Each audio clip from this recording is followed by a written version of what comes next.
All right, fight fans, here we go. Now in the cage. The signature debut, ladies and gentlemen, introducing Javel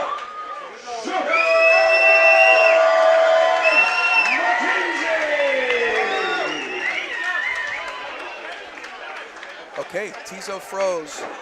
Javel McKenzie. Froze, a representative of Louisville Silva Jiu-Jitsu, second guy we're seeing tonight from that camp. And Javel making his debut at a systems training center. You know, Systems Training Center has a lot of great fighters right now. So both of these men are going to prove from each camp. So Javel definitely has a reach advantage. We're going to see if he uses that to his advantage or whether or not he wants to take this to the ground. you know, he's using his jab very effectively right now, Javel. Keeping nice distance.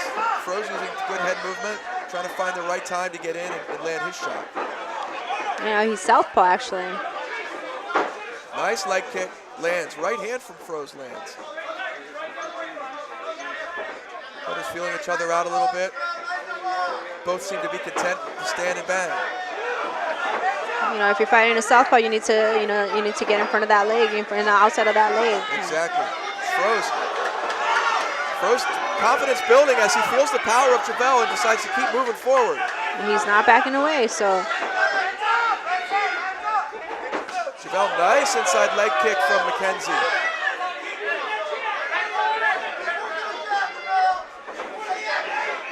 Froze having trouble finding the distance here with McKenzie with that reach advantage.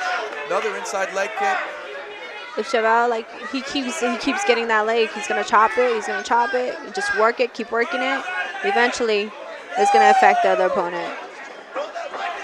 McKenzie misses with the left leg kick. Froze trying to find an opportunity, eats a right hand and a strong left hand.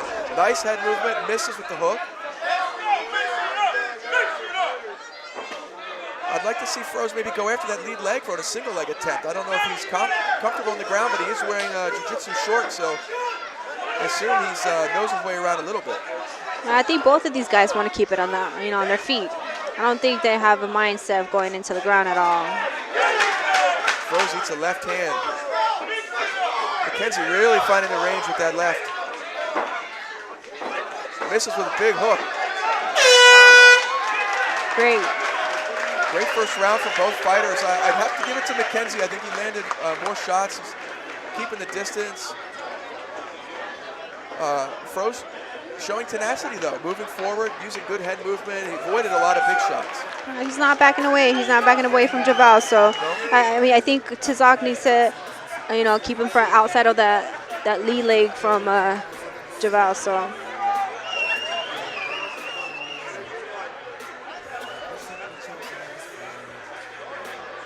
Again, I know Froze probably wants to keep this standing based on what I'm seeing, but I'd like to see maybe his camp advise, go downstairs with McKenzie's moving forward, trying to land that straight left.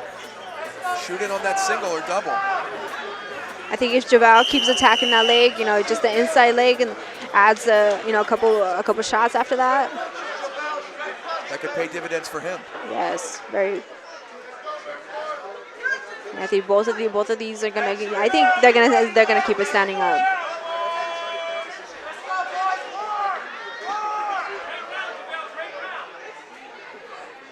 Can't tell if Froze looks like he might have a little swelling above his right eye.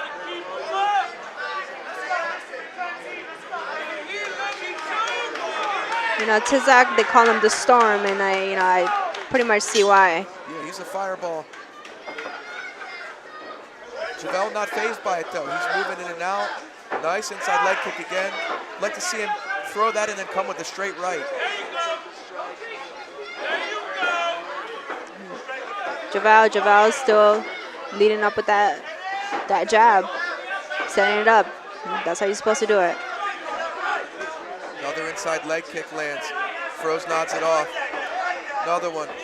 Missing with the right hand. Can't seem to find the distance.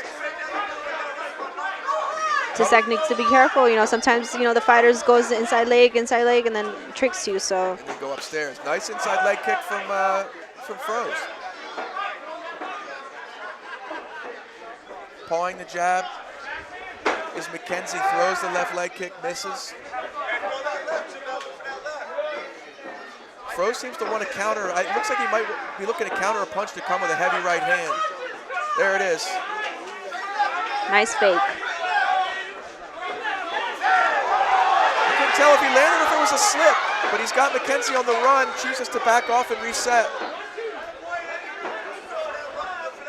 You know, Tizak didn't hesitate to go forward when he was down. So Nice push kick from McKenzie.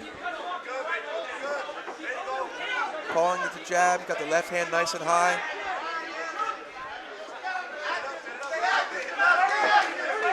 Inside leg kick, touches the knee. Froze waiting for his opportunity. Loading up that right hand, throws a Javel's 2-3 definitely combo. slowing down a little bit. Nice left hand lands for McKenzie.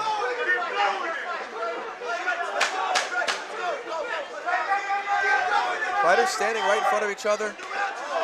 Big right hand lands on the back of the head. McKenzie shakes it off, moves forward. Lands a high kick to finish off the second round. I think Tizak definitely needs to let his hands go a little bit more.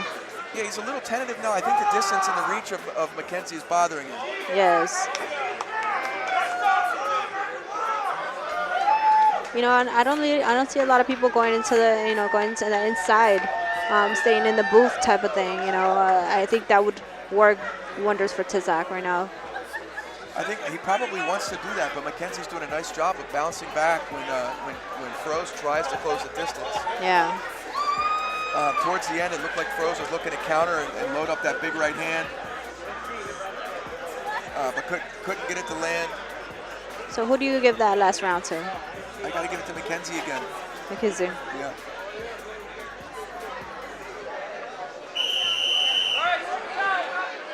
All right, corners are exiting the cage. Round 3 about to kick off. You know, it's very tough to fight a southpaw. Very, very tough. Both fighters look like they have plenty of gas in the tank, although they had slowed down a little bit.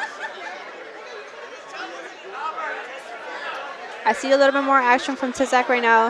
You know, let's see what the third brings. Froze is going to have to do something big this round. He needs to either start landing on the feet or try to get this fight to the ground. Straight left, lands flush. Body kick from McKenzie lands. He's just guiding him right now. Froze having a tough time finding range. Throws a body kick.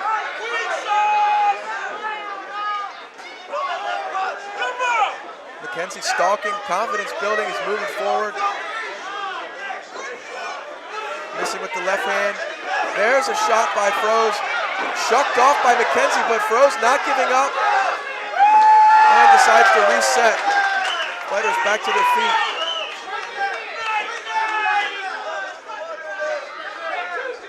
Great defense by McKenzie.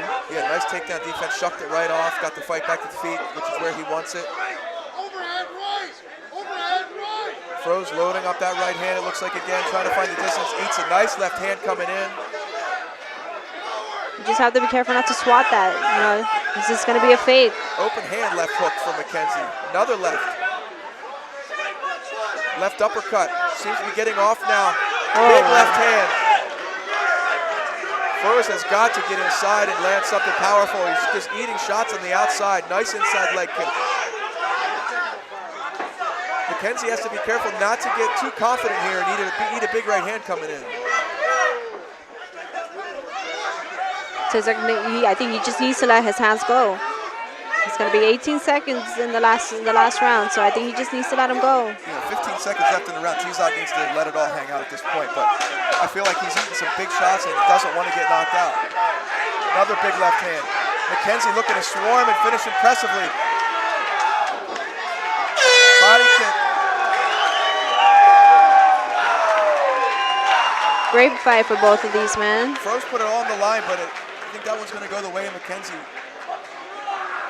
Landed the more significant strikes, controlled the distance.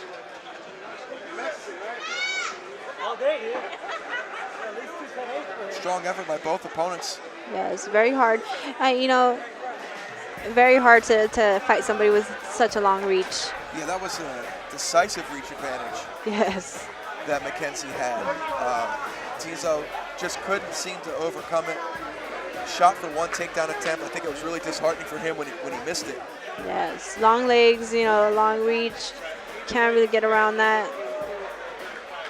The best you could have done was just get inside and just fought from the inside.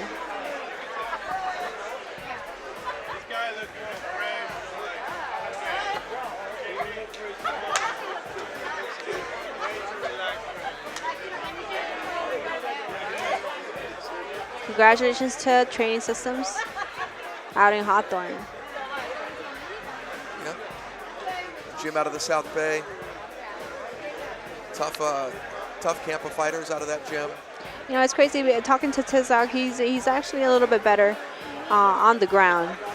So, you know, it was surprising to see that he didn't go for any type of, well, he did go for a takedown, but it just won. You know, it's very surprising that he actually kept it on their feet. Yeah, I think he decided a little late to take the fight to the ground. I don't know if he'd have been successful there had he gotten it there. You know, I don't know what Mackenzie's got on the ground, but he certainly shucked off that one attempt fairly easily. But Very you know, easy. that was a tired Tizo. You know, at that point, had he shot him when he was a little more fresh, he might have had greater success. You know, might have had a better shot at getting it to the ground.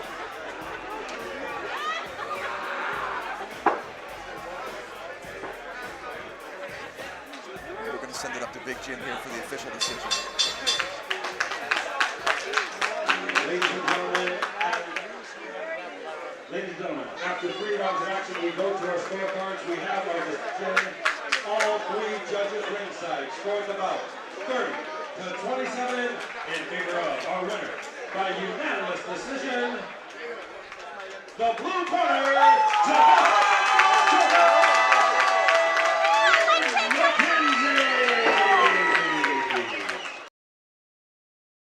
All right, fight fans, here we go. Now in the cage. he is making his debut. Ladies and gentlemen, introducing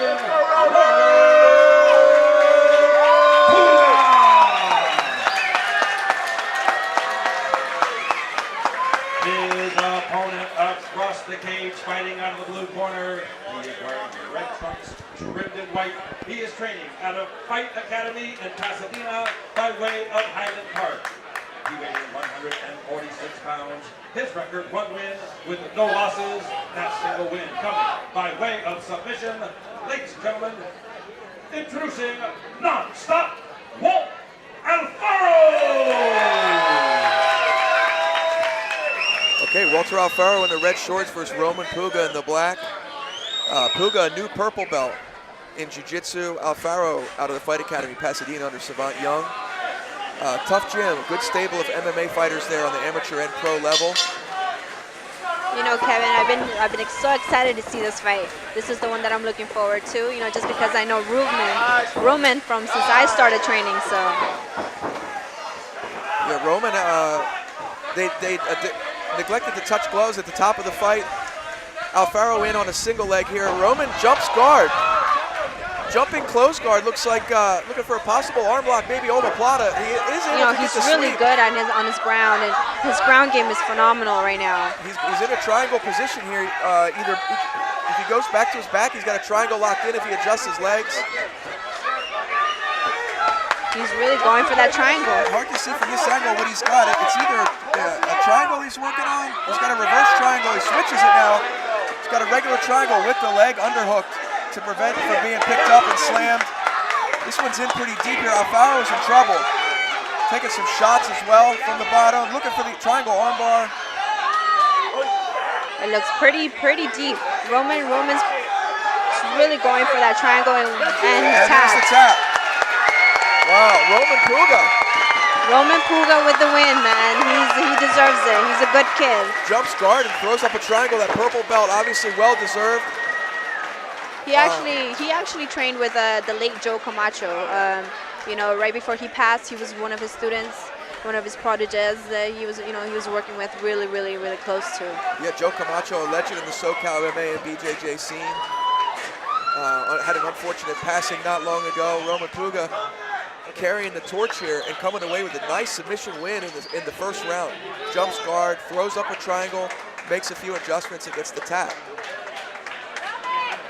Talking to Roman, I haven't talked to him in a while, and just catching up with him.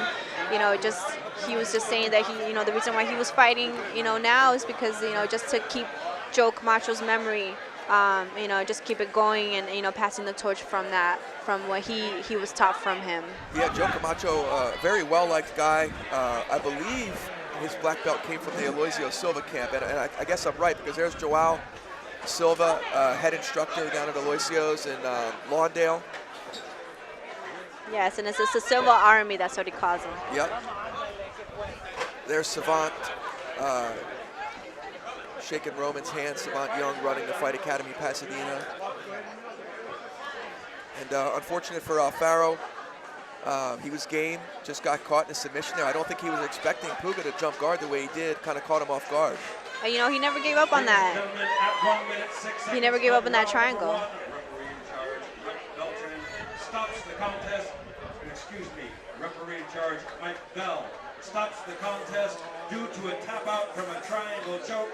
Our winner in the red corner, Roman.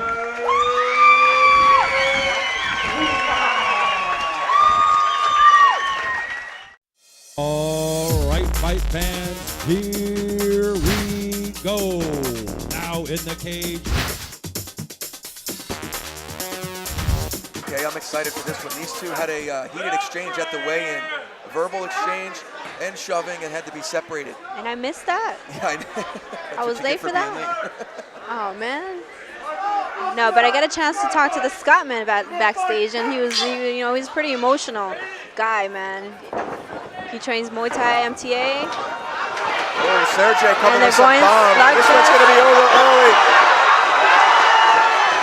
Beatley taking a beating, and Beltran jumps in to stop it. The fight is over. And Mike Beltran has to restrain Beatley, who thinks he's still in the fight. And it looks like he still wants to fight. Sergey coming in with fire out of his hands. Stunned Beatley early and just swarmed. He wasn't able to handle that, that ground. That pound. And the Ducando and highest stand corner is all fired up. Just pushed him back.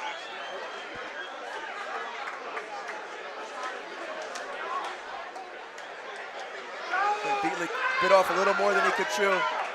But the Scotsman, he said backstage, whether I lose or or win, there's always going to be a smile on my face. That's true, and that's the spirit of a fighter. He's willing to get in there and mix it up. And you see that smile on his face?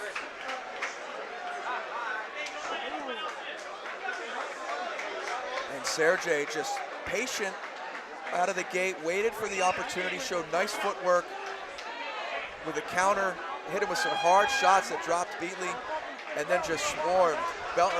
Ref Mike Beltran gave him a chance to recover. Just wasn't going to happen. Just when somebody just kind of goes at you so aggressive like that, it's just so, not a lot of things that you can do. The momentum you carry, that's going to pretty much win the fight. Yeah, Sergey, it knew that if he just kept swinging that Beltran was going to stop the fight or Beatley was going to fall unconscious. Ladies and gentlemen, at 11 seconds of round number 1, referee in charge, Mike Beltran stops the contest. Our winner, by way of knockout, Sergey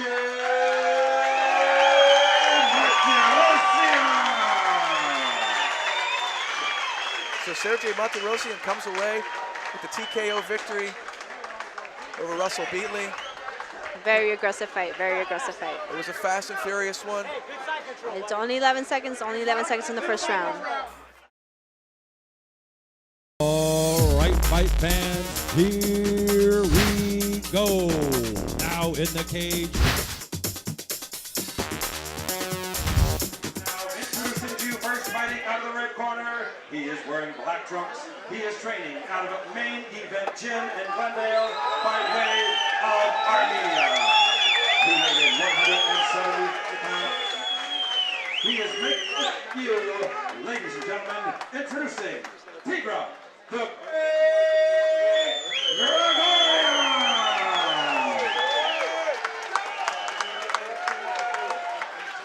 His opponent across the cage, fighting out of the blue corner. He is wearing blue and white trunks. He is training out of HQ 10th Planet in Los Angeles by way of Poland. He weighed in 175 pounds. His record, 2 wins, no losses, with 1 win coming by way of submission. Ladies and gentlemen, introducing Matt, the Polish Assassin!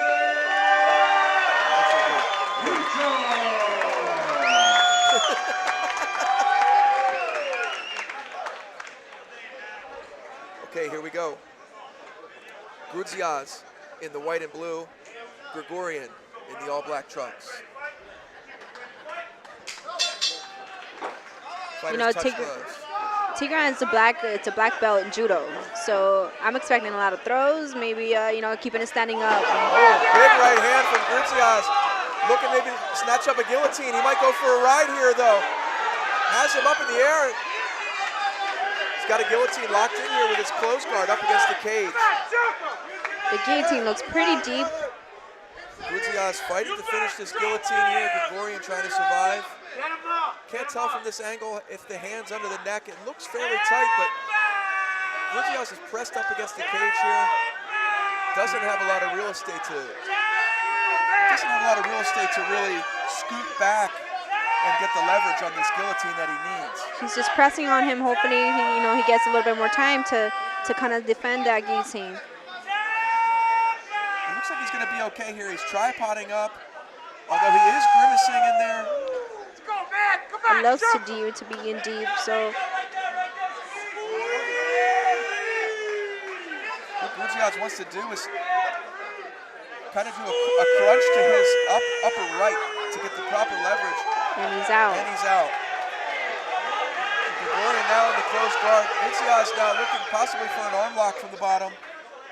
Tiger needs to be careful, just that triangle or an arm bar could be really easily from there if he doesn't posture out correctly and if he doesn't keep his hands protected.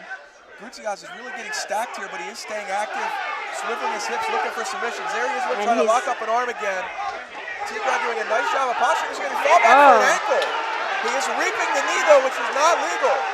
He's going to stop it because it's an illegal technique. He's reaping the knee. He may get DQ'd here for a possible heel hook attempt. Oh, he's going to reset it. He just stood him up.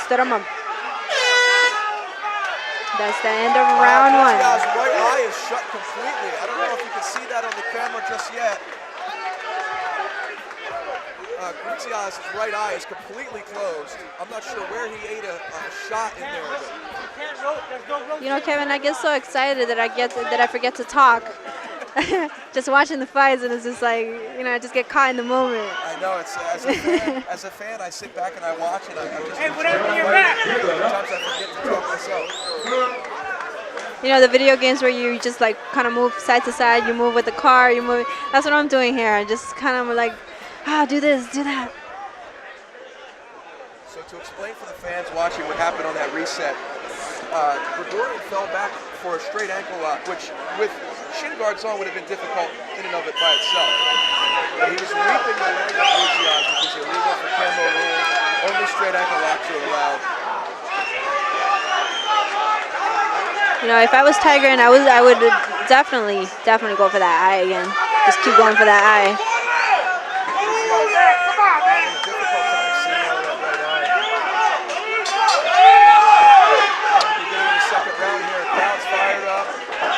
Moves forward. There goes that. I was expecting that from him. And he still gets caught in full guard. Grudzias trying to stay active from the bottom, controlling the posture of Grigorian. Grigorian doing a nice job of keeping his posture and landing strikes, and staying out of submissions. You can see the left arm across the neck of Gutierrez, holding him in place while he drops bombs. Body, head, body, head. You know, I give it to Matias. You know, he's still, you know, even though he's getting bombarded with, you know, with punches, you know, he's still able to throw up the arm bar or the triangle. He's grabbing the fence for leverage. The ref stands him up. Which is luckily for Gutierrez. He was in trouble there, eating some pretty big shots. Big right hand from Gregorian misses. Gutierrez looking to land that haymaker. Nice takedown from Gregorian again. Gutierrez reaches for you know, and again landing in his full guard, you know, trying to set up. Gutierrez is a 10th planet jiu-jitsu guy. You can see him reaching for what they call the Jew claw here, where he's pulling the leg over the shoulder of Gregorian, possibly to set up an omoplata, or just control the posture. He's not allowing Gregorian to really sit up and drop a lot of punches on him. Up to right now, I think he's just trying to control him right now because he doesn't want to get punched. Yeah. And they stand him up. That's going to stand him up for inactivity. Gutierrez a little slow to his feet. Nice inside leg kick from Gregorian. And both of them with their hands down, you know. Gutierrez nice to the body. He's got double underhooks. Switches to a double.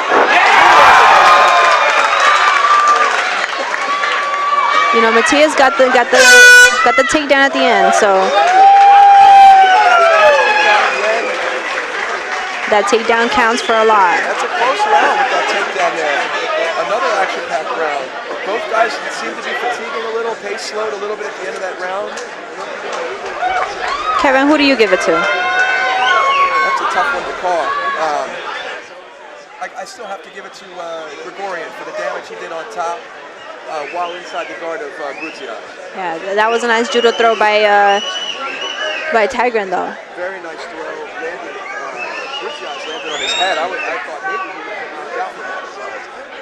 But he toughed it out, was able to secure close guard, and just stayed relatively safe till it got stood back. Tigran was mostly on, you know, on top. You know, even though he was on his guard, you know, he was still pretty much punching from the inside guard. Definitely staying busy. Had he not held onto the fence, he probably might have he could have got a TKO victory there because he would have landed hard right hands. Now we're going into the third. I think this is going to be a decisive round for each one. All right, here we go. Start of the third round. Fighters touch gloves. Gutierrez again plodding forward, lands a nice right hand. Gregorian shoots in. I think Tigran, if he would have set up that. Gutierrez had a guillotine, lost it. Now he switches for a double. Nice double leg. He lands in a guillotine though. I can't see if his hands are connected on the other side. Right now it looks to be just a one-arm attempt. I think both hands are connected, but he's able to get out. Gutierrez is out. Some blood coming from that right eye now. We're going to see what Gregorian has off his back with that judo black belt. We're going to see if he attempts a submission here or just works for the stand-up. Right now he's controlling the posture. I think he just wants to stall them so that way they can get back to the to the feet. Yeah, he's not really throwing up any submission attempts. His hips are immobile, so I think he's just holding on for control, looking for the stand-up. And I don't think, with 2 minutes you can't really do much, but he's attempting something. It looks like he's working for an arm lock on the right arm of Gutierrez. Nothing doing there, though. Gutierrez doing a nice job of keeping his arms safe. All that blood that's coming from Matias can be slippery, and it's very difficult to keep an opponent down. Yes, Tigran looks to be possibly fatigued here. He's doing a pretty good job of controlling the posture of Gutierrez and not taking a lot of damage, but also not being super busy off his back. Here he goes, moving his hips again, looking for some kind of opening here. Of course, with a 2-minute round, it's hard to get a strong game going from the bottom. He's going to have to throw up a... Gutierrez staying busy, trying to steal this one at the last minute. Hammer fist from the top. And that's going to do it. It's going to go to the judges. This will be a close decision here. I can't call it, Kevin. I think both of the fighters, you know, had equally effective rounds. Both had some bright moments.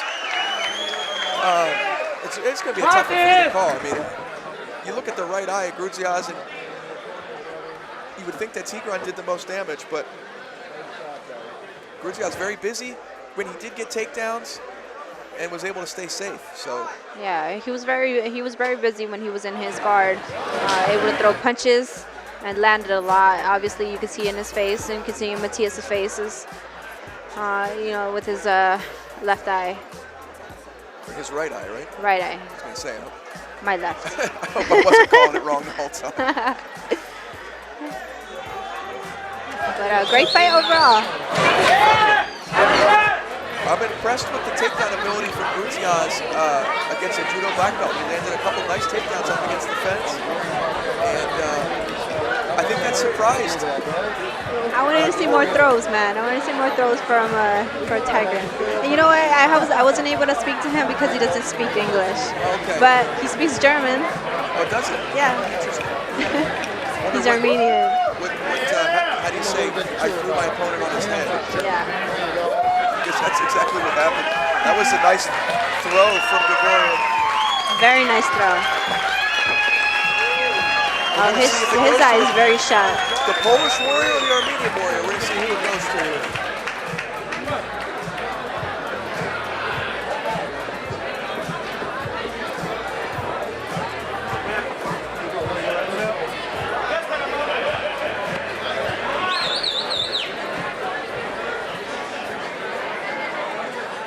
And we will see who the winner is. Ladies and gentlemen, after 3 rounds of action, we go to the scorecards. We have our decision. All 3 judges ringside scored the bout 29 to 28. Our unanimous decision. He is still undefeated.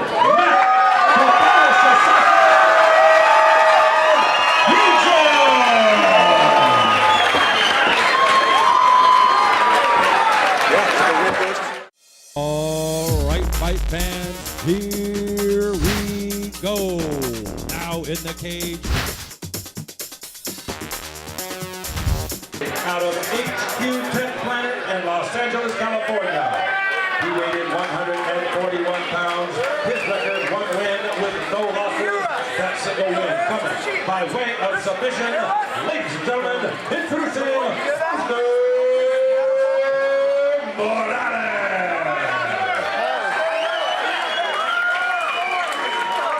His opponent across the cage, fighting out of the blue corner. He is wearing black trunks. He is training out of Big John McCarthy's Ultimate Training Academy in Valencia by way of Tehachapi, California. He weighed 134 pounds. Tonight, he is making his debut. Ladies and gentlemen, introducing Richie Meister.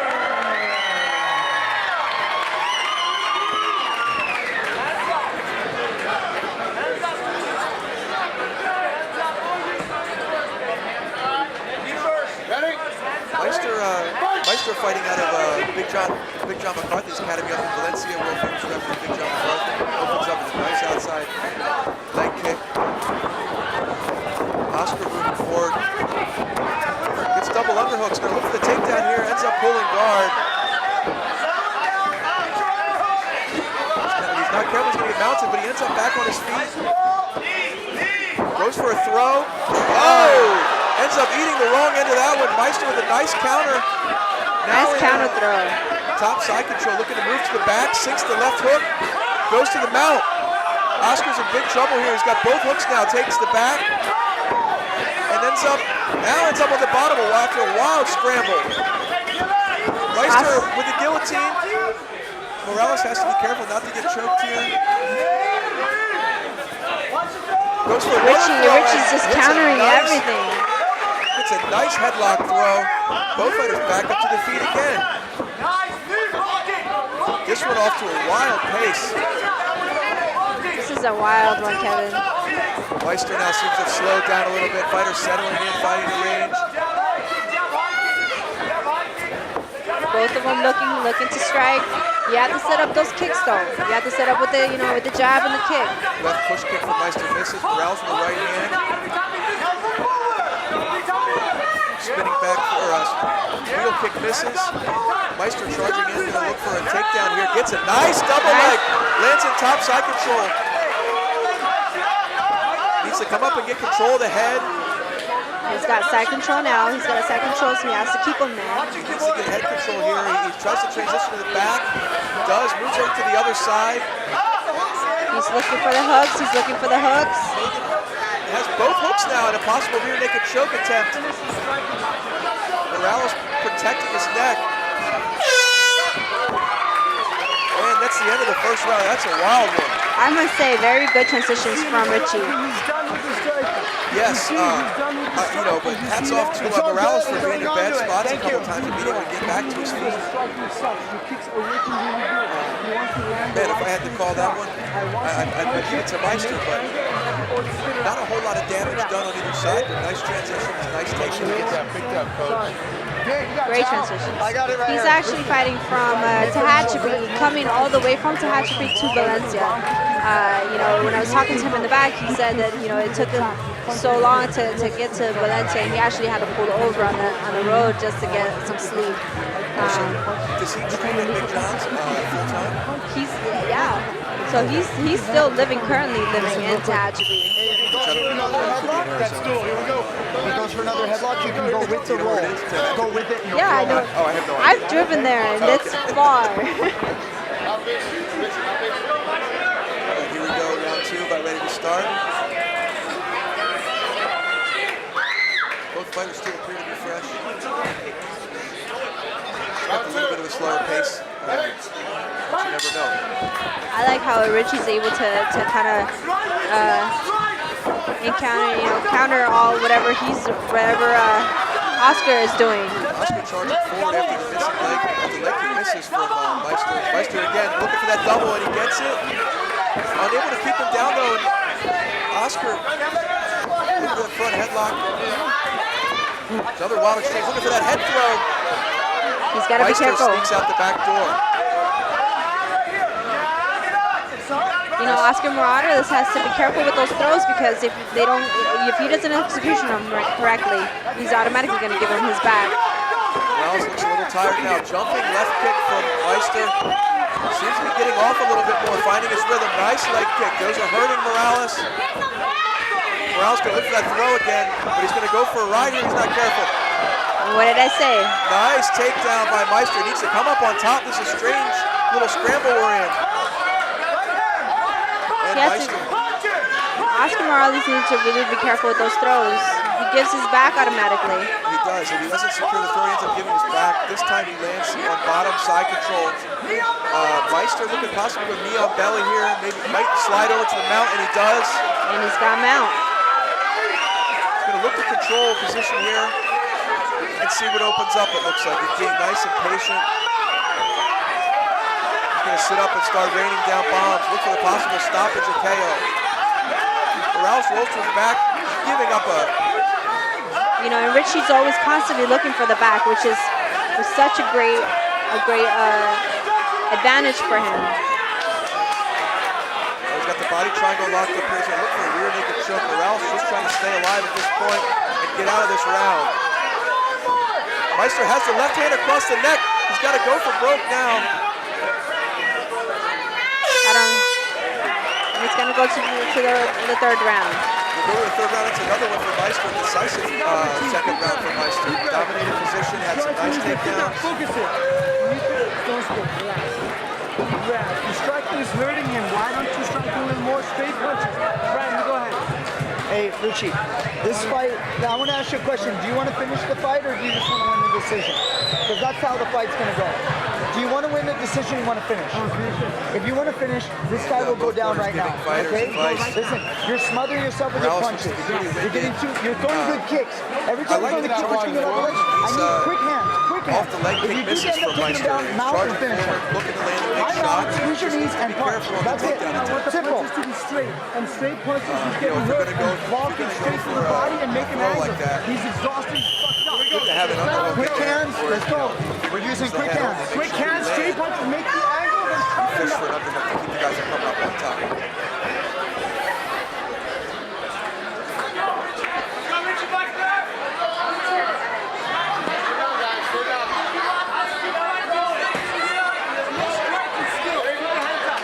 And here we go, the top of round 3. Meister, nice left leg kick. Here we go with that throw attempt again. He lands it, but can he keep him on his back? And again, And again, Meister comes up to the back control. and that's going to happen each and every time if you don't execute it correctly. Absolutely. And he's still going for his back. He's got his back one more time. He's got both hooks in again, rolls up to the back. What he wants to do here is try to flatten him out. Morales going to try to dump him over the top, doesn't work. Even that rear naked choke attempt is very close.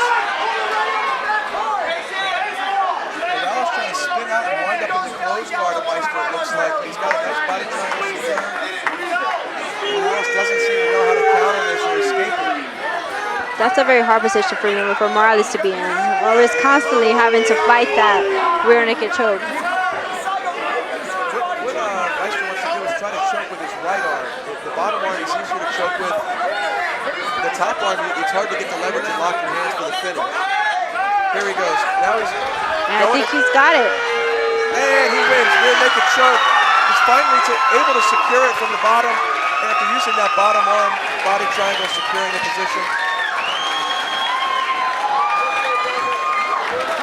You know, what Richie wanted to let it be known is that he's very single and he wants to hopefully get a date tonight. So Well, his chances are much improved after that. And give a nod to Morales for hanging in and giving it his all. He really did put it on the line with the throw attempts. He was in there, he was game. Just couldn't seem to stay on top after landing the throw. Meister was too scrambly. So Kevin, who do you give it to? Well, Meister, because he won by rear naked choke. Oh, that's right. Where am I? Am I in the Wizard of Oz? What's your name? That's right. That's a nice poster. I can't see it. Oh, he's It's a nice little banner. the heart of a lion. It's a little aggressive for a debut fighter, but hey. Round number 3, referee in charge, Frank Drigg, stops the contest due to a tap out. Yeah, he's got the line thing going. Our winner, the blue corner, Richie Meister. So Richie Meister coming away with the win by rear naked choke in his debut. All right, fight fans, here we go. Now in the cage. He is making his debut, ladies and gentlemen, introducing Javel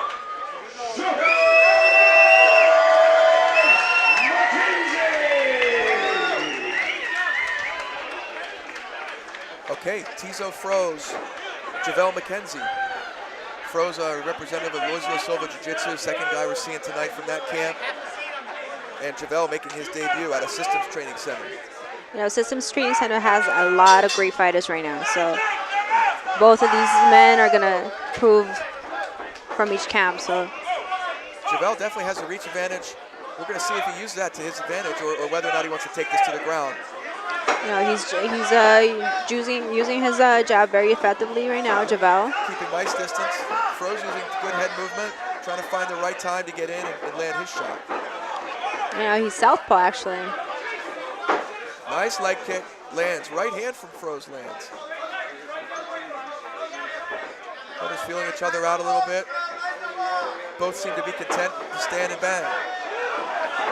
You know, if you're fighting a southpaw, you need to, you need to get in front of that leg, in front of the outside of that leg. Exactly. Froze confidence building as he feels the power of Javel and decides to keep moving forward. And he's not backing away, so. Javel, nice inside leg kick from McKenzie.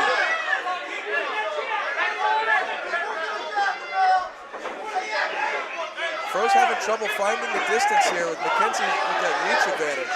Another inside leg kick. If Javel, like, he keeps getting that leg, he's gonna chop it, just work it, keep working it. Eventually, it's gonna affect the other opponent. McKenzie misses with the left leg kick. Froze trying to find an opportunity, eats a right hand and a strong left hand. Nice head movement, misses with the hook. I'd like to see Froze maybe go after that lead leg for a single leg attempt. I don't know if he's comfortable on the ground, but he is wearing jiu-jitsu shorts, so I assume he's knows his way around a little bit. I think both of these guys want to keep it on on their feet. I don't think they have a mindset of going into the ground at all. Froze eats a left hand. McKenzie really finding the range with that left. Misses with a big hook. Great. Great first round for both fighters. I'd have to give it to McKenzie. I think he landed more shots, keeping the distance. Froze showing tenacity though, moving forward, using good head movement. He avoided a lot of big shots. He's not backing away. He's not backing away from Javel. So, I mean, I think Tizak needs to, keep him from outside of that lead leg from Javel. So.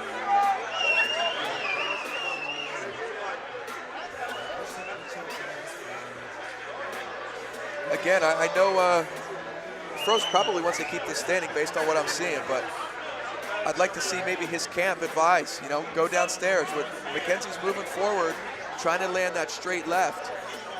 Shoot it on that single or double. I think if Javel keeps attacking that leg, just the inside leg and adds a couple shots after that. That could pay dividends for him. Yes, very. I think both of these are gonna. I think they're gonna keep it standing up.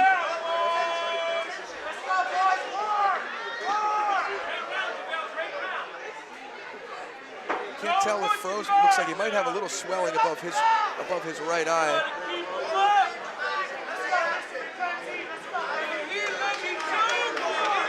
Tizak, they call him the Storm, and I pretty much see why. Yeah, he's a fireball. Javel not fazed by it though. He's moving in and out. Nice inside leg kick again. I'd like to see him throw that and then come with a straight right.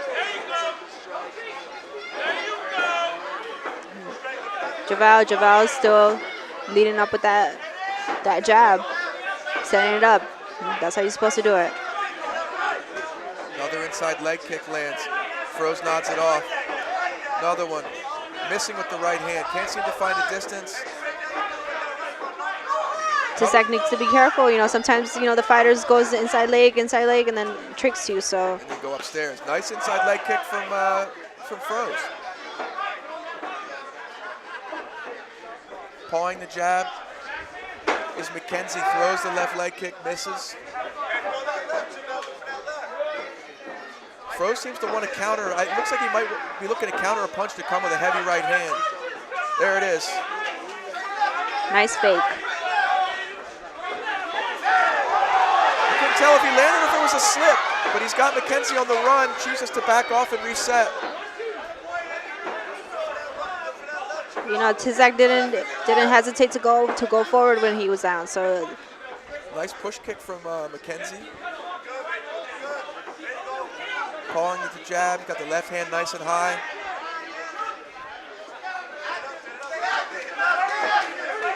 Inside leg kick, touches the knee. Froze waiting for his opportunity. Loading up that right hand, throws a Javel's definitely slowing down a little bit. Nice left hand lands for McKenzie.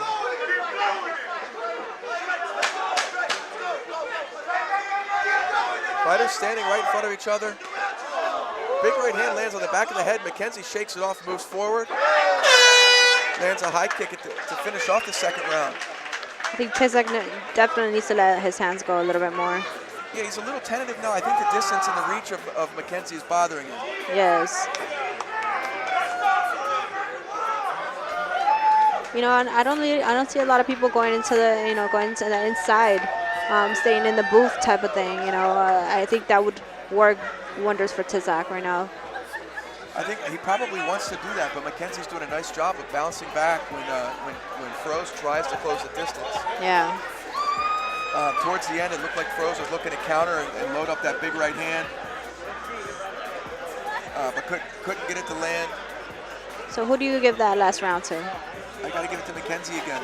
McKenzie. Yeah.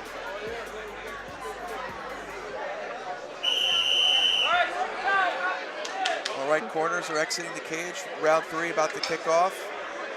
You know, it's very tough to fight a southpaw. Very, very tough. Both fighters look like they have plenty of gas in the tank, although they had slowed down a little bit. I see a little bit more action from Tizak right now. You know, let's see what the third brings. Froze is going to have to do something big this round. He needs to either start landing on the feet or try to get this fight to the ground. Straight left, lands flush. Body kick from McKenzie lands. He's just guiding him right now. Froze having a tough time finding range. Throws a body kick.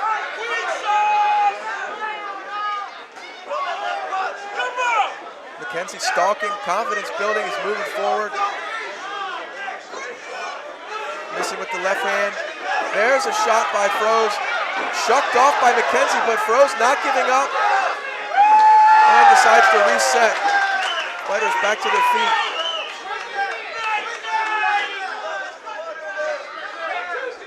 Great defense by McKenzie.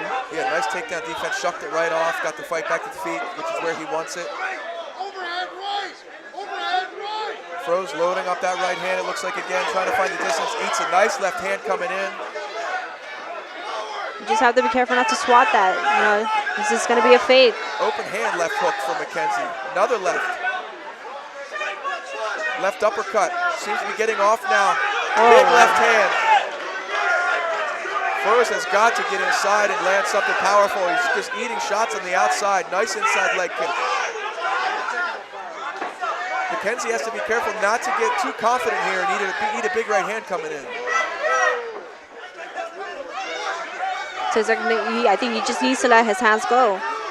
It's going to be 18 seconds in the last round, so I think he just needs to let him go. Yeah, 15 seconds left in the round. Tizak needs to let it all hang out at this point, but I feel like he's eating some big shots and doesn't want to get knocked out. Another big left hand. McKenzie looking to swarm and finish impressively. Body kick. Great fight for both of these men. Froze put it all on the line, but I think that one's going to go the way of McKenzie. Landed the more significant strikes, controlled the distance.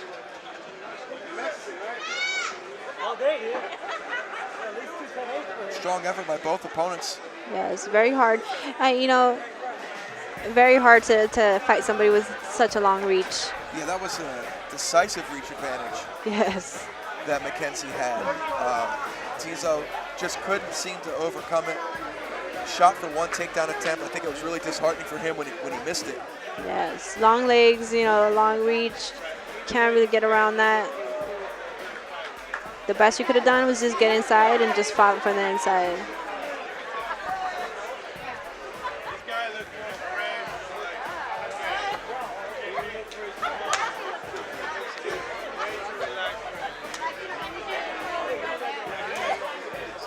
Congratulations to Training Systems out in Hawthorne. Yeah. Gym out of the South Bay.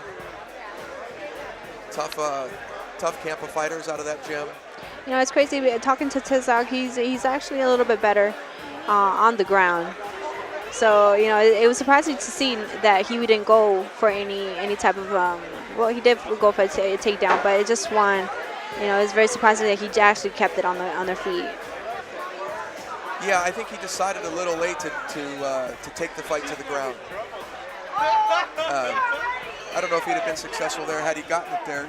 You know, I don't know what McKenzie's got on the ground, but he certainly shucked off that one attempt fairly easily. But Very you know, that was a tired Tizo. You know, at that point, had he shot him when he was a little more fresh, might have had greater success. You know, might have had a better shot at getting it to the ground.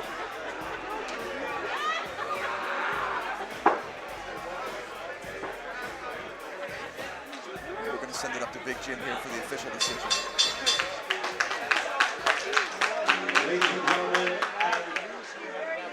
Ladies and gentlemen, after 3 rounds of action, we go to our scorecards. We have our decision. All 3 judges ringside scored the bout 30 to 27 in favor of our winner by unanimous decision. The blue corner,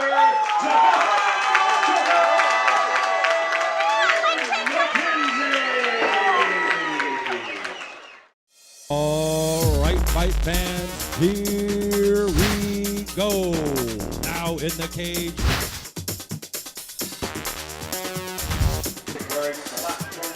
He is training out of UFC Gym and Thorax by way of Compton, California. He weighed in 156 pounds. Tonight, he is making his debut. Ladies and gentlemen, introducing Sincere, the reincarnation of Pat Freeman.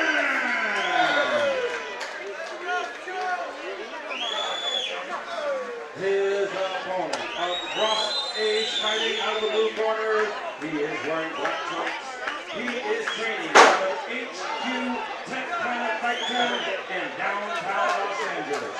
He weighed in 162 pounds. He covered no wins with 2 losses. Ladies and gentlemen, introducing Mario Lopez. All right, fans, here we go. 3-minute rounds of mixed martial arts in the welterweight division. All right, Kevin Widows here alongside lethal Laura Salazar. Hello, Kevin. Hello, ready for Sincere, aka Joe Freeman, squaring off against Mario Lopez. Folks, this is 3 2-minute rounds. 3 2-minute rounds. 3 2-minute rounds. Lopez 0-2. Freeman making his debut tonight, fighting out of Compton, California, UFC gym. 6 months of training, he says. Maybe some street brawls on top of that. So we have Mario Lopez 0-2. So Yep. Jumping side kick from Freeman. Interesting way to open up. Oh, kicks his ankle out from under him. Looking for a possible guillotine attempt here. Lopez looking to maybe pick him up on that high crotch single leg. He's got a head outside single. Good sprawl by Freeman. Sincere keeps sprawling. Got a front headlock. Sprawling out, knee to the body. Sincere very aggressive from the beginning. Both fighters now struggling for position up against the cage. Freeman with a nice deep underhook on that left side. He can even sneak out to take the back. Now Lopez is squared up with him again. You know, Sincere doesn't really matter whether it's standing up or, you know, goes to the ground. So he's just not really worried about anything. Freeman wants to brawl, you can tell. He dumps Lopez on his head here, spinning him around with almost a modified half Nelson. Looks to take his back here, trying to sink that near hook. Got a 2-on-1 grip from the back. If I was Sincere, I would try to put at least my hooks in. Take his back from Sincere, it. complaining to the referee that he's holding his glove. Back in that front headlock position. Lopez looks like he's trying to drive forward on that single here. Tries to hit a sit out. Doesn't make it. 30 seconds left in the first with Freeman on the back of Lopez here. Gonna give up position though. He pulls Lopez into top side control, not where he wanted to be. Lopez now raining down punches with the right hand. It looked like Sincere didn't really know exactly what to do in regards to, like, you know, getting the full back. Doesn't seem to be too experienced on the ground. Lopez slides right over the mount. Oh, and a strong bridge, and Freeman back on top. Gonna try to finish with some ground and pound. Oh, he has to be careful. Lopez fishing for something, doesn't have it. Stop it right in time. That was very A wild scrap here. He could have got that armbar. I don't think Lopez knew what he was going for there. Look, I think he had his arm triangle. I think Sincere, you know, he needs a little bit more experience on the ground. I don't think he knew exactly what to do in regards to putting the hooks in, getting the back clearly. So I agree. Sincere looks to me to be very game, but a little rough around the edges, especially around the ground. you know, he comes with his brother is actually a pro fighter in St. Louis. You know, he hasn't been training that much. Only he's been training in UFC Torrance for about 6 months. You know, so his experience is not that all there yet. But that's what these amateurs are for. Exactly. Yeah, these guys are in here to learn. They're putting it on the line. Freeman slow getting off the stool here. I'm not sure what's going on. He might be too tired to continue. He's unable to continue. And Lopez is going to win by a TKO. And then experience shows it right there. And I don't know if he's tired or if he's injured, but he's definitely not coming off that stool. And the physicians are in there checking on him to see what exactly the problem is. He definitely exerted himself full blast, and he's pointing to his neck. Maybe when he landed at the bottom on side control there, he tweaked something. It's hard to say right now. You have to be very careful in these situations. You never know what a fighter's, you know, actually feeling, or if he actually fell wrong, or if he injured himself. We're going to get the official word here, hopefully from the referee. He's going to let us know.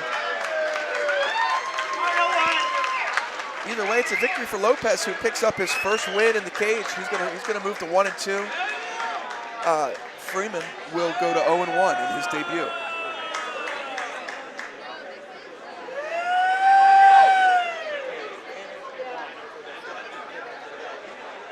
I think he probably just fatigued himself out.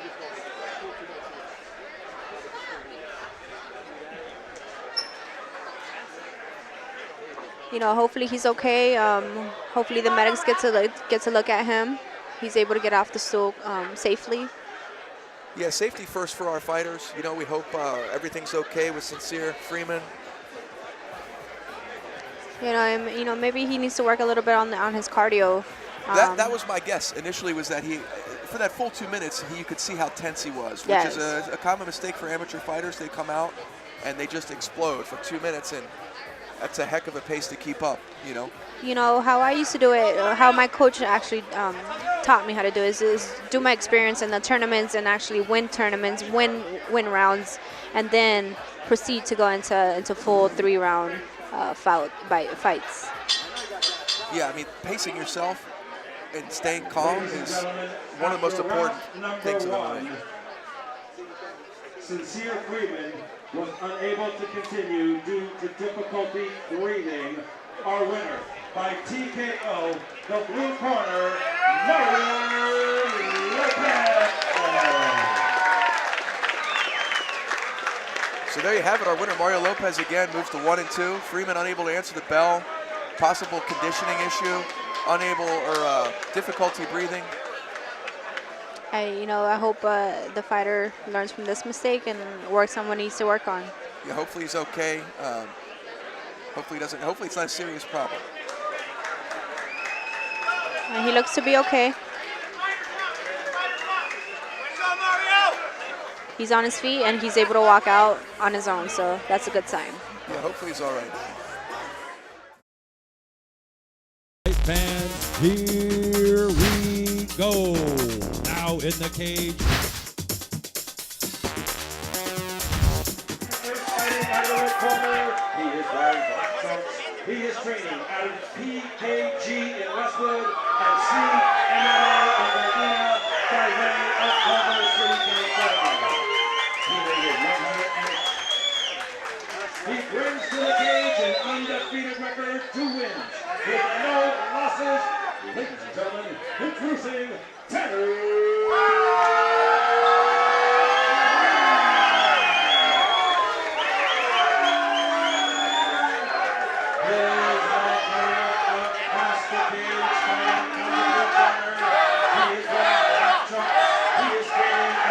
Stand your ground and Spider Muay Thai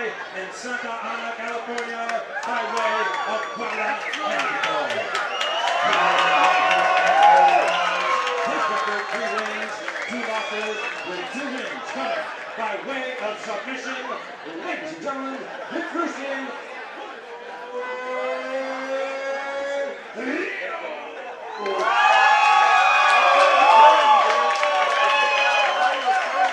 Okay, we're set. Kevin Widows here with Lethal Laura Salazar, Julio Rios, Tanner Grant.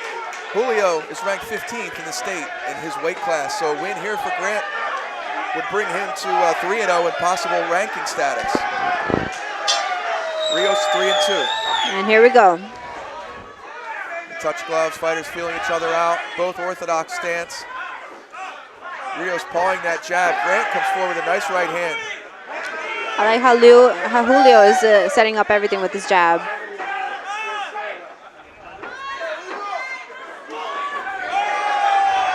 Rios with fast hands.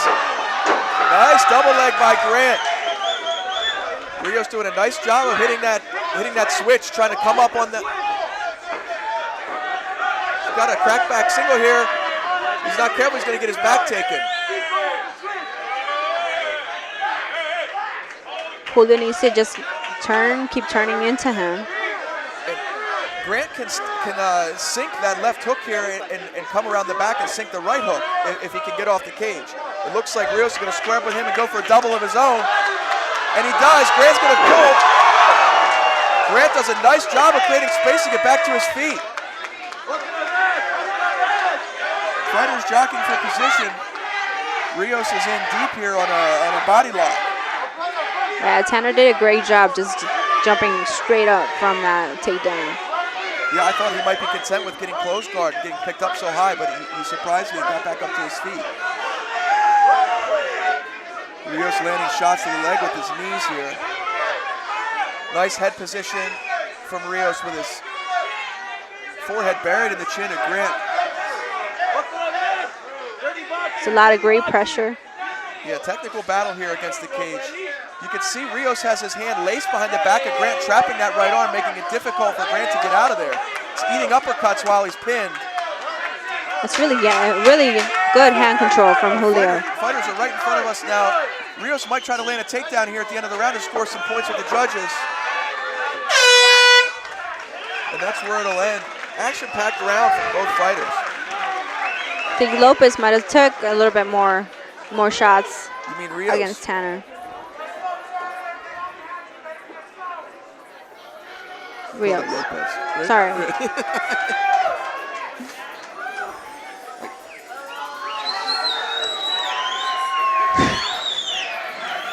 So here we go. Crowd is hyped up. You can hear PKG is in the house. Tanner Grant's camp. Chad George in his corner.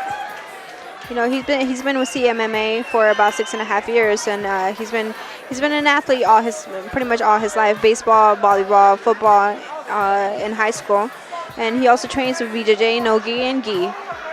So he has this extensive experience. Yeah, Grant seems to be well-rounded. Both fighters seem to be pretty evenly matched at this point.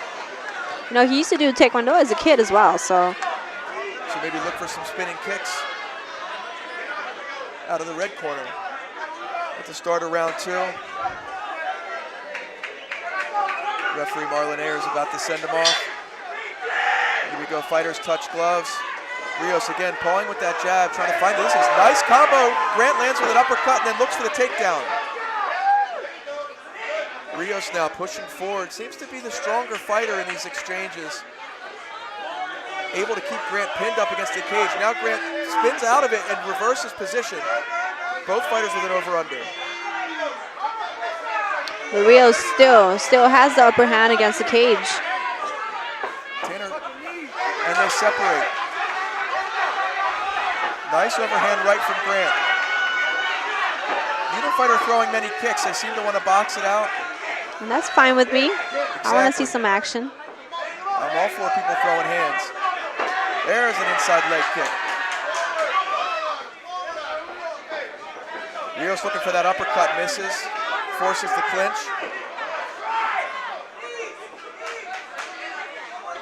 And again, both fighters with this over-under clinch up against the cage. You know, Rios stays pretty busy against the cage, which I like. A lot of people just kind of tend to just stay there and just hope that they make a mistake, but he stays pretty busy. He is, and Grant is reversing the position, but getting reversed right back. Oh. Possible knee to the groin area. Bound to happen sometimes when you're very active on the inside with those knees. Referee's going to give Rios time here to recover. And hopefully they recover. A lot of, I've seen some people that don't recover very well after that. So Yeah, I've seen that too. And normally they're rolling around on the ground, but Rios looks like he's probably going to be able to continue here after a minute. Ayer's going to warn Grant to keep the knees up. it's a total accident. Things like this happen all the time. Grant apologizing. Fighters touch gloves. In the firefight here in the middle, Grant with another knee. Both of the fighters are getting off some great combos. Yeah, they're definitely mixing it up, and it's leading to this clinch. Rios in on a high crotch here. He's going to try to lift up Grant, possibly take the fight to the ground. Lands a nice knee to the outside. Grant almost grabs the cage, thinks better of it. Rios always has the upper hand against the cage. Yeah, again, he seems to be able to control the action when it gets here. Possibly the stronger fighter in that position. And that's going to bring us to the end of round 2. Another very close round to call. I'd hate to be a judge in this one. Yeah, me too. So who do you give it to? You're going to put me on the spot. I'm going to plead the fifth on this one. No comment. Right? Ladies and gentlemen, give it up for our beautiful ring-board girl, Miss Mexico, Vanessa Navarro. The pattern of this fight seems to be come out, paw the jab, and then both fighters are mixing it up with 3-punch combos. Yes. Some landing, some missing, and then forcing a clinch up against. But you know what? I like how both of the fighters are setting up the actual takedowns with punch combinations. Plus, they'll go, they'll time it and they'll go for the takedown. Agreed. Neither fighter is shooting blindly from far out. They're setting up with 1-2 and then looking to shoot. Again, you hear the chants from the crowd for PKG's Tanner Grant.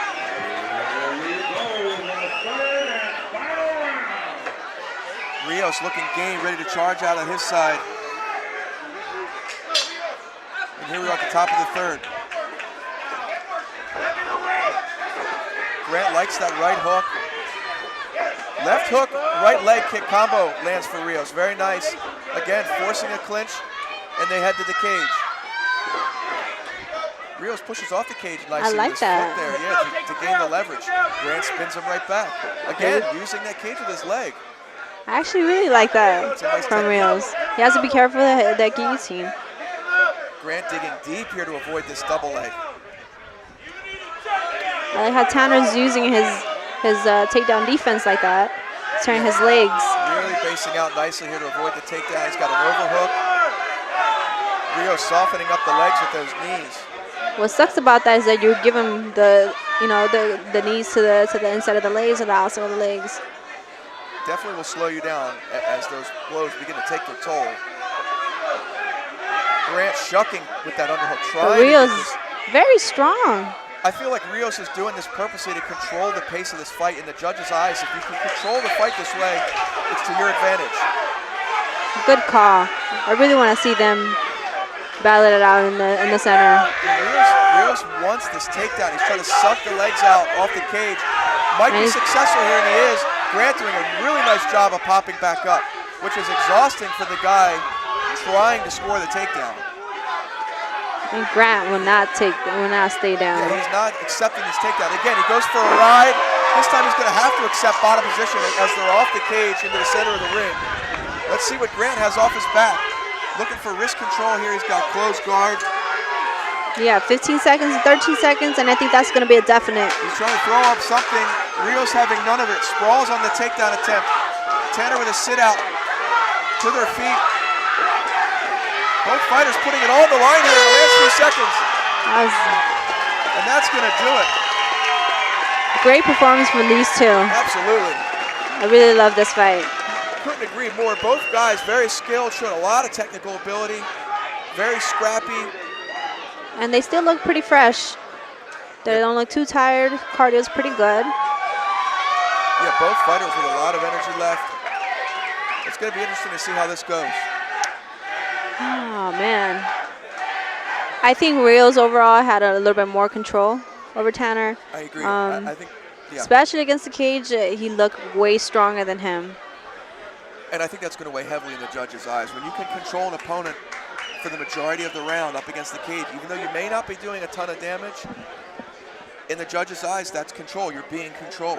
You know, plus Tanner, I think he was defending more than striking or anything like that. He was actually defending more, the takedowns defending more. And he actually, Rios actually got the takedown at the end, so Yep. I think it's going to go towards him. Yeah, that third round absolutely goes to Rios. Even though he finally did stick that last takedown attempt, Grant popped up from the other two, but again, he's showing the dominance and the control.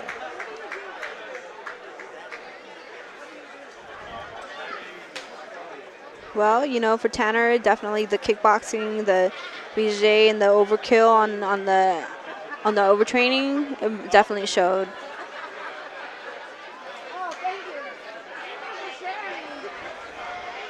Yeah, very strong effort from both fighters. Both not afraid to get in there and mix it up. I like that. Great combos. Nice combinations, nice takedown attempts, some good wrestling. We saw a little bit of everything in this fight. We'll send it up to Jim for the decision. And here's a decision. Ladies and gentlemen, after 3 acts, once again, let's give both fighters a big round of applause. Ladies and gentlemen, after 3 rounds of action, we go. We have our decision. All 3 judges ringside scored about 29-28 in favor of our winner by unanimous decision.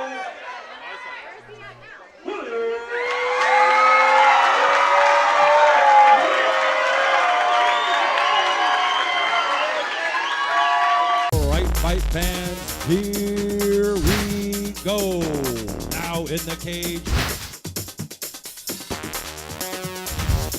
Fighting out of the ring. And red trunks to he is out of LB Fight Shop in Long Beach, of Sonora, Mexico. He weighed in 144 pounds. His record 3 wins, 3 losses, with 2 wins coming by way of submission. Ladies and gentlemen, introducing Jonathan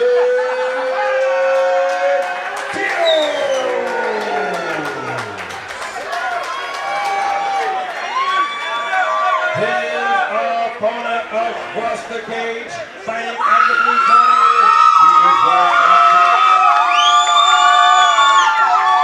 He is in Norwalk, California. He weighed in 143 pounds. His record 2 wins with 1 loss. Ladies and gentlemen, introducing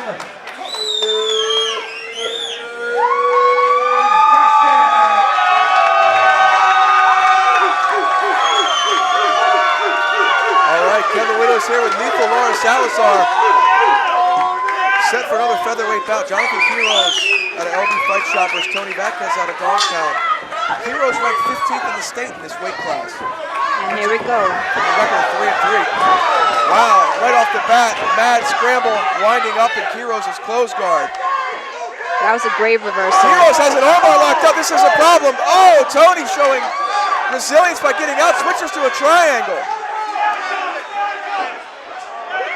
Tony on top now. Has a front headlock on Quiroz. Fighters back to the feet. Right hand from Tony, and they separate. Very exciting to the first round. Yes. Leg kick caught by Tony, and he drops him. What a great leg Gotta sweep. watch the up kicks here. Might look to pass the guard and bring that big right hand. Quiroz showing a nice versatile guard here as he's fishing for that right arm of Vasquez again. See how he's picking his hips up, goes for that arm again, misses. He's actually controlling very well. Yeah, Tony having none of the armbar though. Quiroz, nice up kick, trying to create the space to get back to his feet. Tony's got to be careful not to fall into a triangle choke. Vasquez needs to be careful. Vasquez on his back, drops the He right actually hook got his in. back. He's going to look to sink that left hook if he can get off the cage. Quiros controlling one arm, preventing the choke right here in front of us. You know, Quiros is actually defending that very, very well. He's not letting him get into the rear naked. Vasquez has that arm trapped in there, having difficulty advancing position. And a bit of a stalemate here with one hook in and Quiros with a 2-on-1. I look for Quiros to bring that arm over his head, and he's going to turn into Vasquez.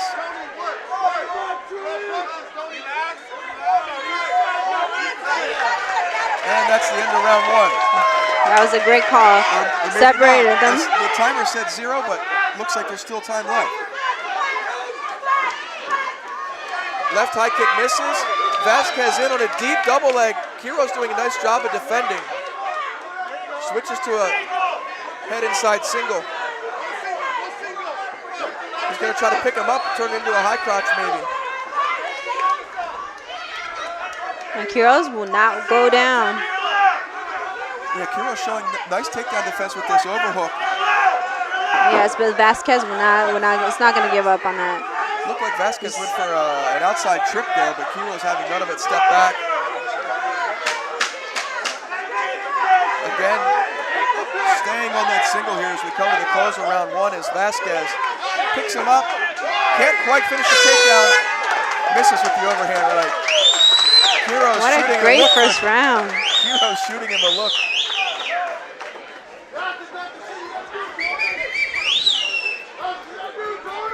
And as we go into in between round 1 and 2 here, action-packed first round. Actually caught me by surprise. I was very surprised to have them both go so much full action. From what I understand, and you can see Chase Gibson in the corner of Quiros from PKG giving some pointers. I had a chance to talk with Gibson before the fight. He told me that Quiros has a background in boxing, but I've seen footage of him grappling, so I know he knows his way around the ground. And you could see Boxing, but he was on the ground most of the time. He was actually pulling up a little bit more, like submissions, so that was very good. Yeah, that's what I was going to say. Quiros showing versatility off his back with some nice armbar attempts. Vasquez doing a nice job of staying out of danger.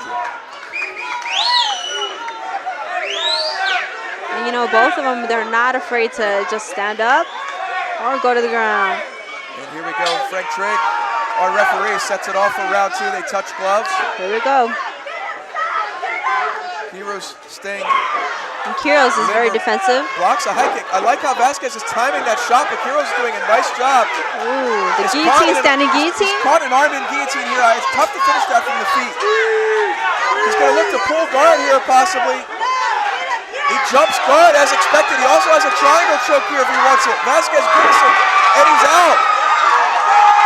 Vasquez stays out of danger here in the close guard of Quiros. Has to be very careful of that right arm. I think Quiros needs to be careful not to exert so much energy. Quiros doing a good job of controlling the posture of Vasquez and tying up his arm. You see how he gets fishing under the leg of Vasquez, looking for that right arm bar. Vasquez having a hard time getting off any punches. Quiros guard, very active, very defensive.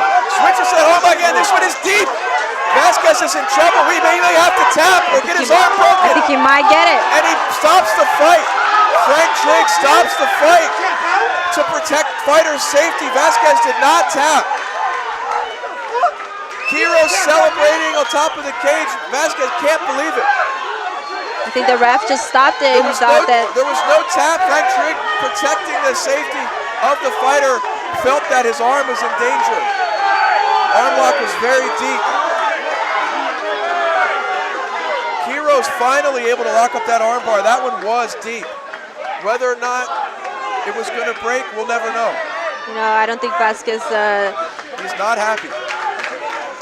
And the supporters of Vasquez are not that happy right now with that decision. You know, Quiros threw up that arm lock 3 or 4 times, and it was close. It was a matter of time before it finally was cinched in. Vasquez did a nice job of staying out of the first few, but that one was deep. no way of knowing how deep it really was. Hopefully we'll hear from.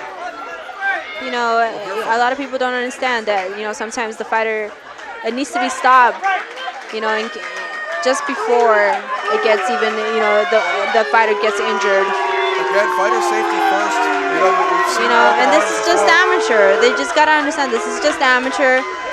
It is what it is. Everybody needs to be safe. And of course, dog pound fighters, always tough. You can see Hector Sick Dog Ramirez, UFC vet, in the corner of Tony Vasquez. Tony, very game, not wanting to tap to that arm lock. It was very tight. We're grimacing here on the, Ladies and gentlemen, on the sidelines. 10 seconds of round number 2. Referee in charge, Frank Trigg, stops the contest due to an arm submission. Our winner in the red corner, Joe.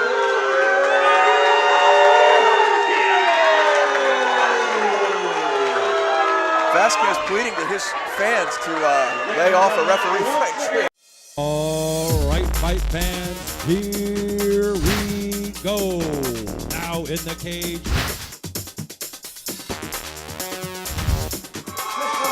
By way of Redondo Beach. He weighed 152 pounds. He brings to the cage a record 5 wins, only 1 with 4 wins coming by way of submission. Ladies and gentlemen, introducing Eric, the best pepper.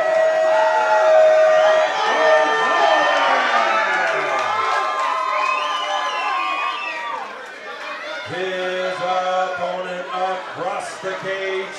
He is wearing black, trimmed in silver. He is training out of Team Forms in Fullerton and Mike's Fight House in Lakewood by way of Anaheim, California. He weighed in 153 pounds. His record 3 wins with 4 defeats, 2 wins coming by way of submission. Ladies and gentlemen, introducing Jonel, the Backbiter!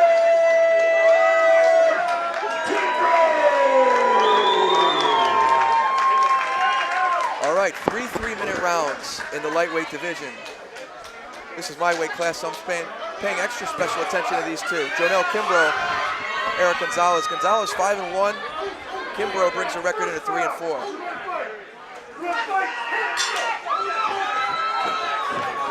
Kimbrough has an unorthodox style. I've seen a lot of tape on him. Gonzalez switching stance. See Kimbrough go for some kind of a flying kick there. Gonzalez looking to pass the guard. Kimbrough is going to close up his guard, look to control the posture. Gonzalez tripoding up right away. Look for an armbar attempt here, possibly. Kimbrough with that leg underhook, abandons it, goes back. Very unorthodox position here. He's going to fall for a straight ankle lock here, Gonzalez is. He abandons it to get back to the feet. Kimbrough now fishing for a leg lock of his own. That's a leg reap. If he's not careful, he abandons it. And Gonzalez is going to land in the open half guard at Kimbrough. Passes to side control with an underhook. Not where Kimbrough wants to be. Sorry, Kevin. I'm so excited to see this fight. I'm just speechless right now. No worries. He's got Kimbrough mounted with the right arm trap. Look for the triangle choke coming on the left side. Ooh, he needs to be careful. He's going to roll to his back to try to lock it up. He passes the arm to the other side. He needs to grab his shin to tighten up this triangle. Kimbrough looking for a slam, and he does. He holds on. Triangle choke now even tighter. He underhooks the leg. He's going to get slammed again. I think he's just getting deeper and deeper into that triangle. Switches to an upside down triangle armbar. Now to a traditional, gets the tap on the arm. Kimbrough hurts his arm on that arm lock attempt. Gonzalez is going to improve to 6-1. Fantastic transition on the ground from Gonzalez, going from a triangle to the triangle armbar. That was great transition from him. And Kimbrough looks to be in bad shape on that arm. He was fully extended and tried to pick him up again. Not a smart way to get out of a triangle or an arm lock. That's a last-ditch effort. And he paid the price for it. physicians attending to Kimbrough. Hopefully his arm is not broken. Maybe it's just a hyperextension and he can get back to training before too long. He's okay. Looks to be all right. Man, I was really looking for the flying everything with him. I talked to him in the back, and he does flying knees, flying everything. So Yeah, Kimbrough is a very unorthodox fighter. He just pulls all kinds of tricks out of the bag. You never know what he's going to throw at you. He had Gonzalez kind of on his heels with the trips from the bottom, like fishing for leg locks and looking for that the lumberjack sweep from the bottom he was using. But Gonzalez kept his composure. Was able to get top position. And clearly the more skilled ground fighter after that. a very confident fighter in the ground, definitely. I thought he was going to stay standing all the time, but what's his rank in jiu-jitsu? Any idea? no. Not sure. Saw some nice transitions though from the mount to the mounted triangle to the triangle armbar.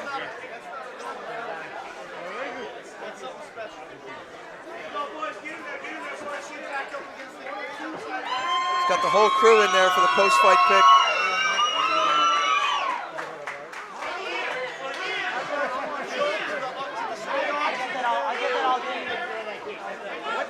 Gonzalez at a systems training center.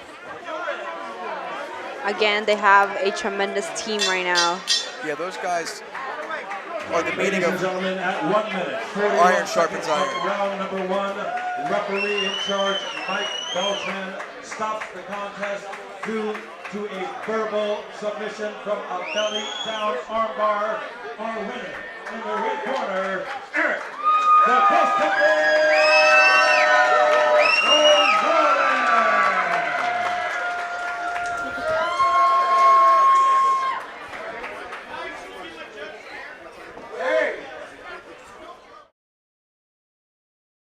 All right, fight fans, here we go. Now in the cage. Gray and black. She is training out of BKF Nubians MMA in Los Angeles by way of Compton, California. In 145 pounds. Tonight, she is making her debut. Ladies and gentlemen, introducing Joshana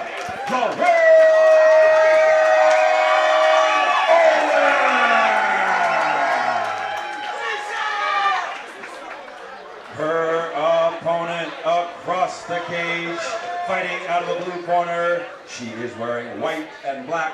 She is training out of Valhalla Elite Training Center in Santa Barbara, California. She weighed in 141 pounds. She too is making her debut. Ladies and gentlemen, introducing Selena Trevor.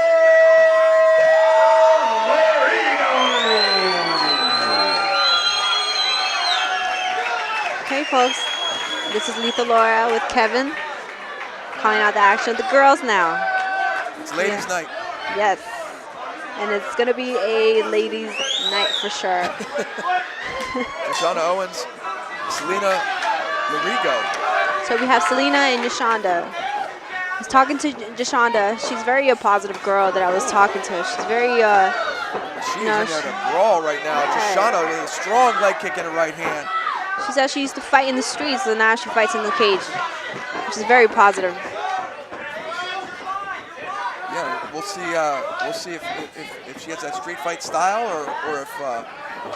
You know, very interesting in Selena as well. She used to fight in the streets as well. She's now a yoga instructor in Santa Barbara. Yeah, large age difference between the two. 19 years old, Joshana, 35-year-old Selena. We'll see if that experience is going to translate in the cage. After that initial exchange, both fighters seem to be feeling each other out. It seems like maybe they both felt something they didn't like. A lot of respect here, a lot of mutual respect. Slip Both of of them a little bit hesitant.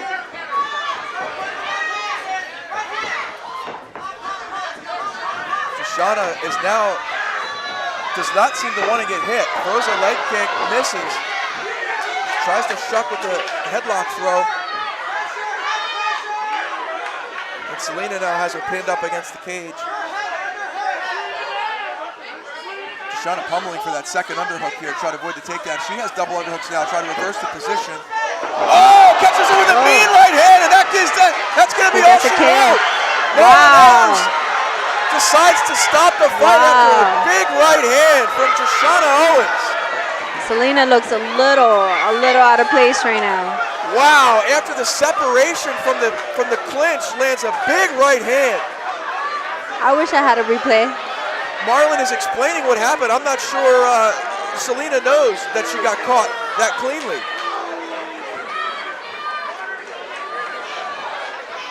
Good for Deshonda. She's a very positive girl. You know, I was talking to her in the back. You know what she listens to when she works out and she trains? Classical music. No, to gospel. And baby making music. Right. Exactly. Like Genuine and Tank, and I was just like, oh, okay. Oh, very nice. Well, it seemed to pay off for her tonight.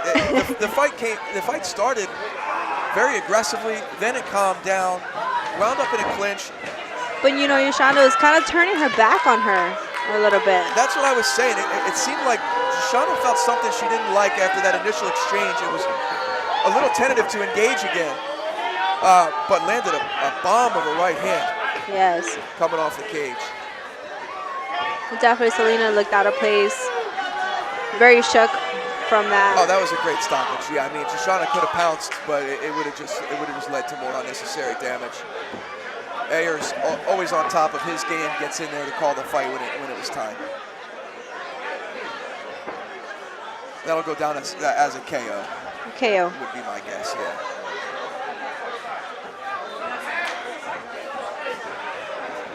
And we're going to send it up to Jim Fitzgerald here in a second for the official decision.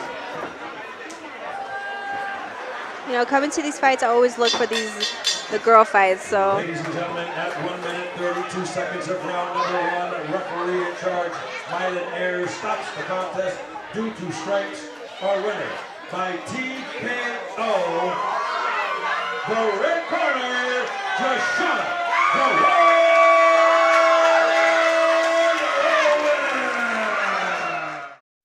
All right, fight fans, here we go. Now in the cage. He is training out of Defiant and Burbank and Hyacinth and North Hollywood by way of Armenia. He weighed 175 pounds. He brings to the cage an undefeated record, 3 wins, no losses, with 1 win coming by way submission. Ladies and gentlemen, introducing Papa.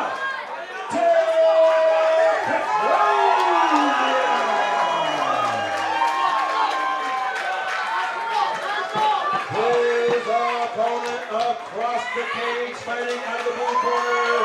He is wearing white trunks, Kareem in black. He is fighting out of 8-2 top talent fighting in Las Vegas by way of Alhambra. He is 172 pounds. He too is undefeated.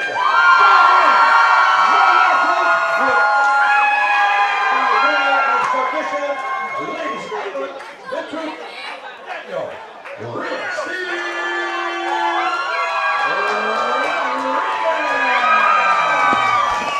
All right, fans, here we are, the battle of the undefeated 3 rounds of mixed martial arts in the middleweight division. All right, here we go. Hakab Terpetrosian versus Daniel Rodriguez. Both fighters undefeated, both ranked. Daniel ranked 11th in the state, Hakab ranked 8th. Hakab, from what I understand, is very well versed on the feet as he throws a head kick and misses badly and slips.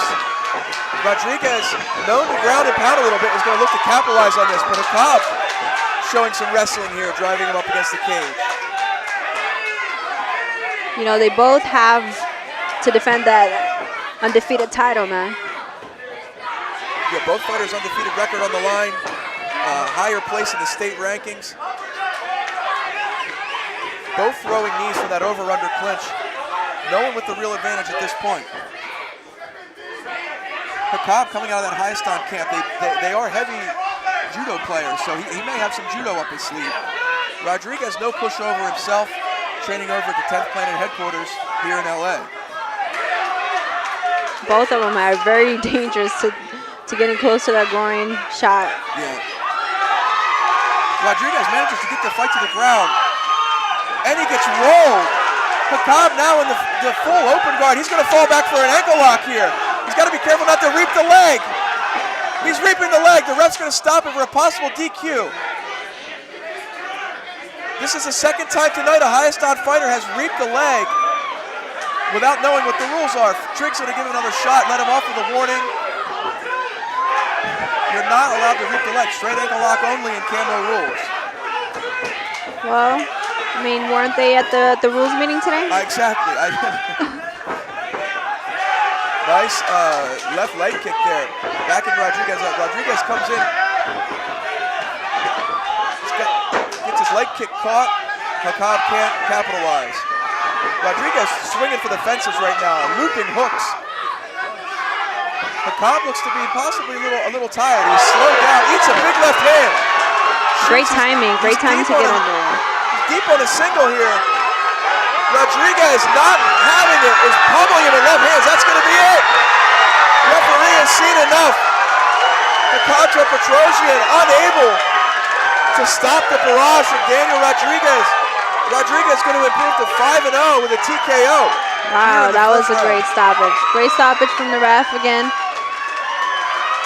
You know, he's still protesting that, you know, it was a wrong stoppage, but it looked like Hakab just got sapped of energy. Could have been adrenaline dump. It is very cold out here. He just couldn't seem to get it going after he missed that initial leg kick.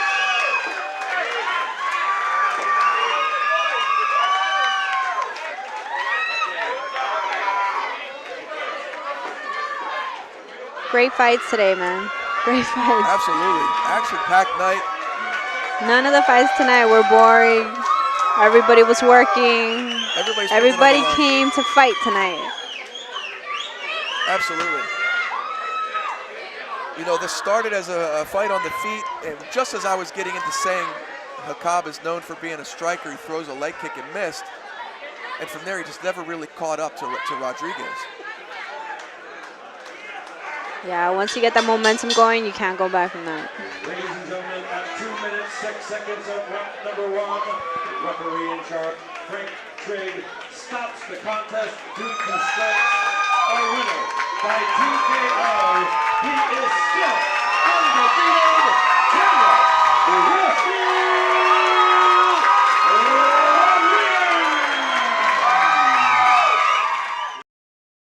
All right, fight fans, here we go.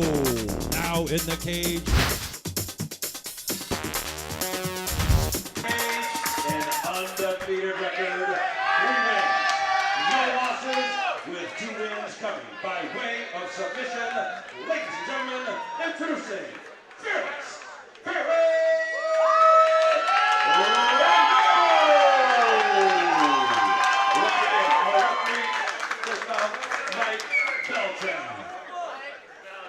They've been over the rules already. Protect yourself at all times. Obey my commands at all times. Close down if you want. At the sound of the bell, come on out and handle your business. Let's go, ladies. All right, fans, here we go. The 3 rounds of mixed martial arts for the 135-pound bantamweight title in the women's division. All right, Lethal Laura. Main event. This is your field of expertise. The ladies. Well, not like that, Kevin. But yes, I'm so happy that they are the main event. And, you know, get to see great execution style. Farron Romero is walking right through Danielle Mack's punches to get to her leg kicks and her straight right hand. It doesn't seem like she respects her power yet, but Mack may turn that around. She looks game as well. Both ladies trying to establish with the jab. Trying to get something off of that. Romero with 3-0 record, Mack 0-1. Ladies bantamweight title at stake. Firing a lot of fakes in and out. Mack missing with the 1-2. Both fighters trying to find a distance. Romero misses with a 1-2 of her own.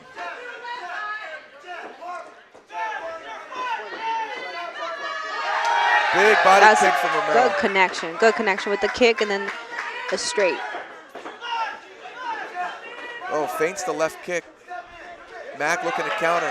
Lands a stiff teep to the midsection. Big right hand from Mack. Oh, big right hand from Romero. That backs Mack up. Lands a body kick as well. Mack's in trouble. Romero is swarming. And that's going to be it. Baron Romero with a Great round 1 stoppage. TKO victory over Danielle Mack. It started with that body kick and ended in a Wow. flurry of punches. She couldn't recover from that. Got pushed to the cage. Got swarmed. And Mike Beltran had seen enough. It was obvious Mack had taken enough punishment and no longer wanted to fight back.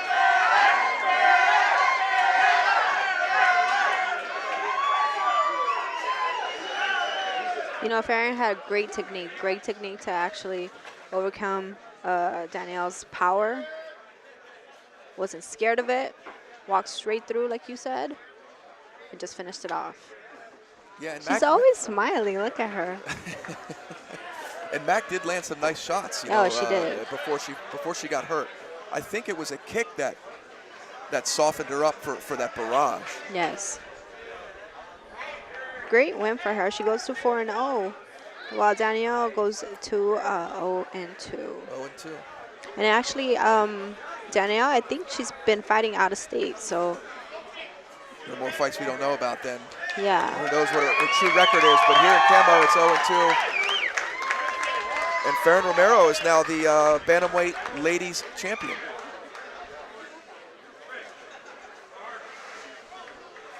And we're going to take it up to Jim Fitzgerald for the announcement.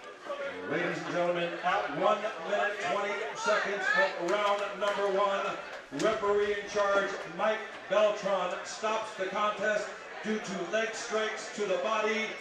Our winner, she is the new 135 bantamweight champion.